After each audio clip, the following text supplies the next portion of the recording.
Каковы условия и порядок выплаты средств пенсионных накоплений правопреемникам? Гражданин имеет право подать заявление и заранее определить своих правопреемников и то, в каких долях будут распределяться между ними средства пенсионных накоплений в случае его смерти. Если такое заявление отсутствует, то выплата средств пенсионных накоплений будет осуществляться правопреемником родственника гражданина в соответствии с очередностью.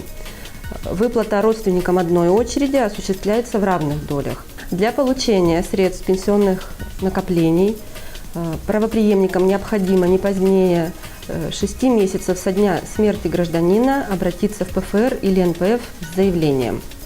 В случае, если гражданину была назначена выплата накопительной пенсии бессрочно, то средства пенсионных накоплений правопреемникам не выплачиваются.